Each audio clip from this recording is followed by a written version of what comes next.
Hello friends, welcome to my channel Fundamentals of Engineering.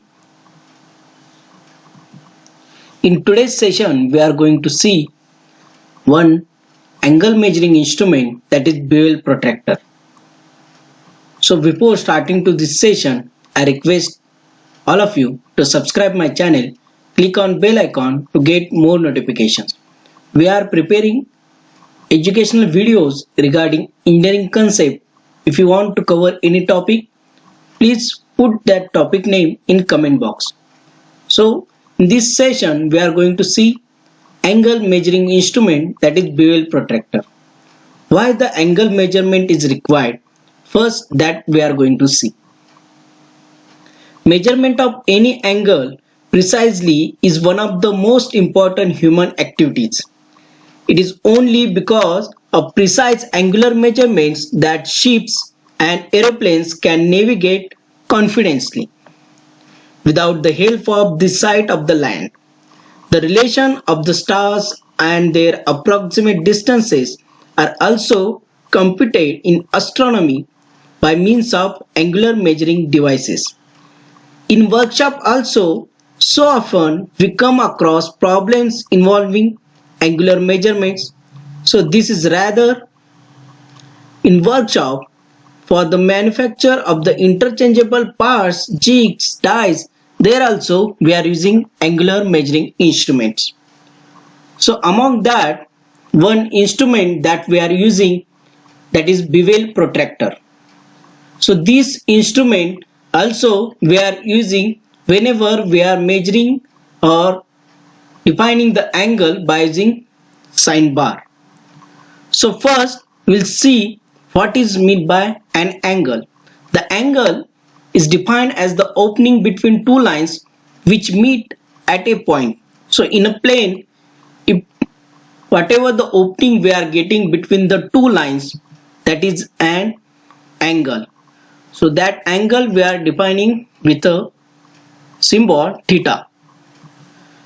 Suppose if we divide the circle into 360 equal parts, then each part is called a degree.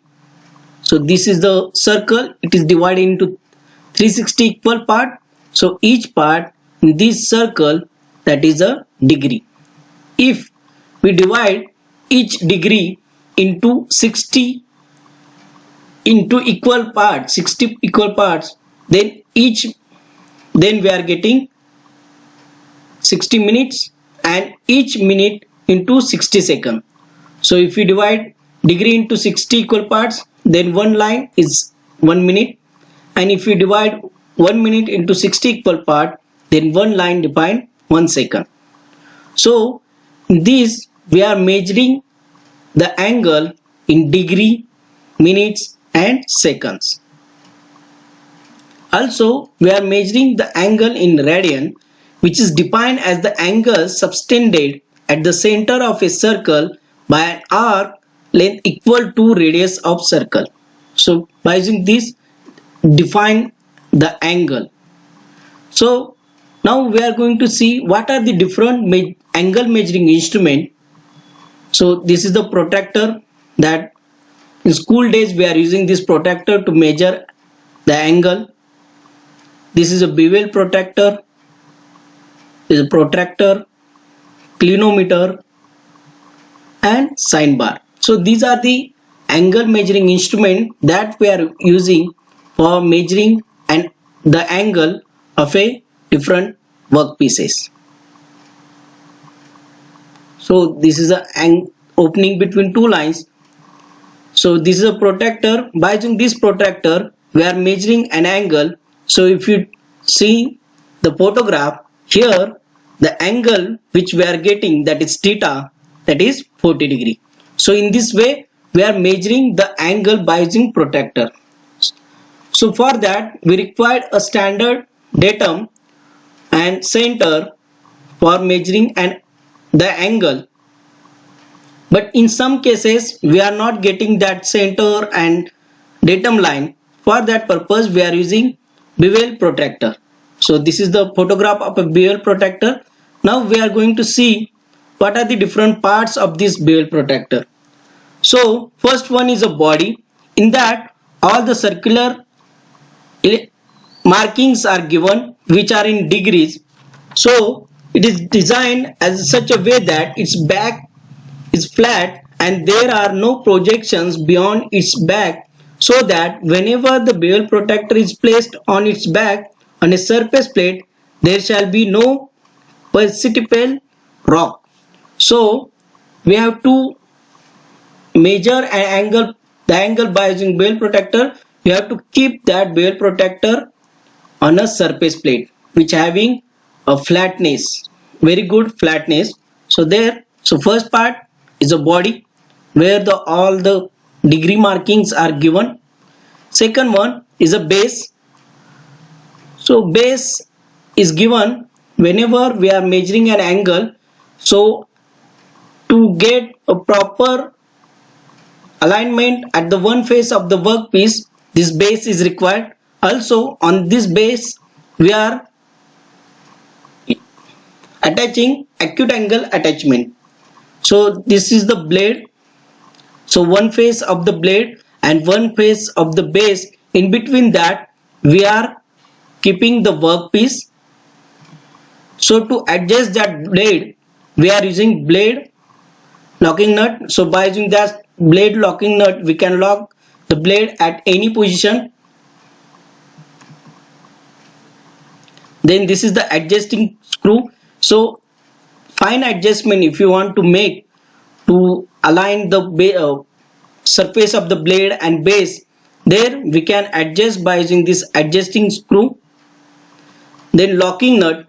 Once all the both faces of blade and base are perfectly aligned with the workpiece surface, then we have to lock that angle.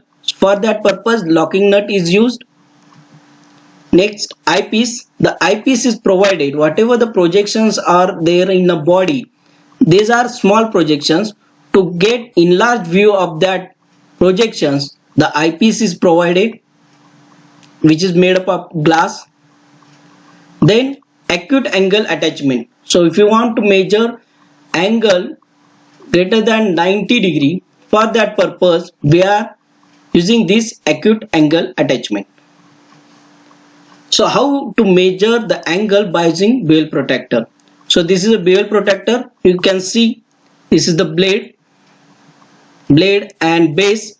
In between that the workpiece is there. So you'll see the edges, one face of the blade is aligned with the one face of the workpiece and one face of the base is aligned with the one face of the workpiece. So if you see the both are aligned, then if you lock the locking nut, then we are getting an angle. That angle we have to measure, that is theta angle. So how we are going to measure that angle? By using bevel protector, that we are going to see.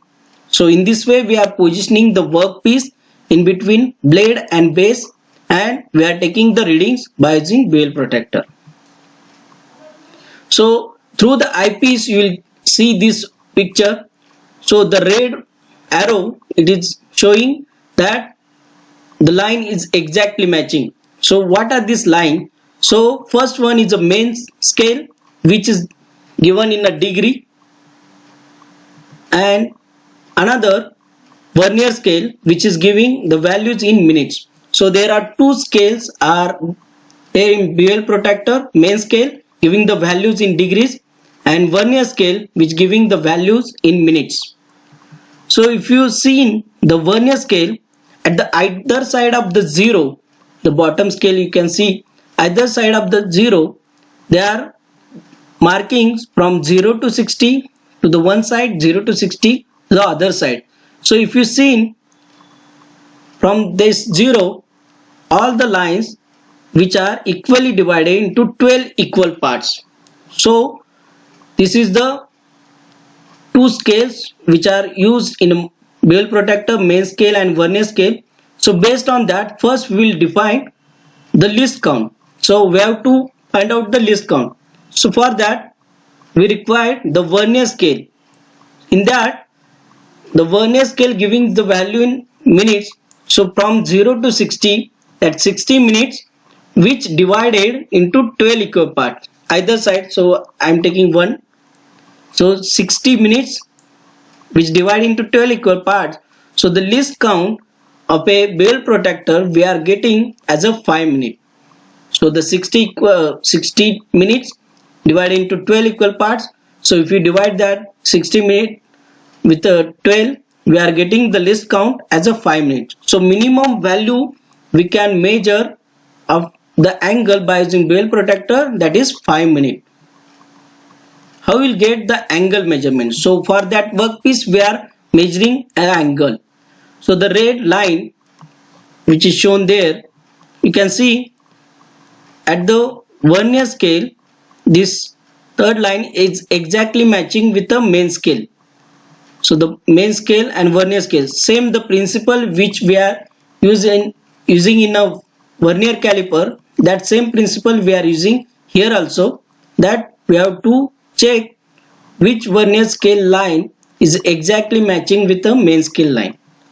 So the main scale reading that you have to take means what? The 0 is exactly matching with which line of this main scale. The 0 of a vernier scale is exactly matching which line of a main scale, that first reading will be given as a main scale reading. So here you can see from 28 it's crossed, but it is not completed up to 29. So 28 completed. So we are taking the reading as a 28 degree, the main scale reading. Second, the vernier scale reading, in that we have to check which line out of 12 line, which line is exactly matching with the main scale line. So here you can see the red arrow is showing that the third line is exactly matching. So based on that we have to calculate the total reading of that workpiece in terms of angle. For that we require main scale reading and vernier scale reading. So the formula is for total reading, same as a vernier caliper, main scale reading plus vernier scale reading into least count. So the main scale reading we got, that is 28 degree, plus third line is exactly matching into least count, that is 5 minutes. So there we are getting the total reading as 28 degree 15 minutes. So in this way we are measuring the angle by using bell protractor. Hope you clear this. So for the different objects, how the bell protractor is kept based on the shape of the workpiece, that you can see here. For the different shapes, how the angle, bell protractor base and blade is kept, and based on that we have to lock that position and measure that angle. Based on that you can see here. So in this today's session we have seen one angle measuring instrument, that is bell protractor. What is the principle, then how you calculate the least count, how we are taking the readings by using bell protractor, that we have seen. If you like it, please stay connected and don't forget to subscribe my channel. Click on bell icon to get more notifications. If you want to cover any topic regarding any point, please put that topic name in comment box, so that we'll make another video and it will clear your doubts. Thank you very much.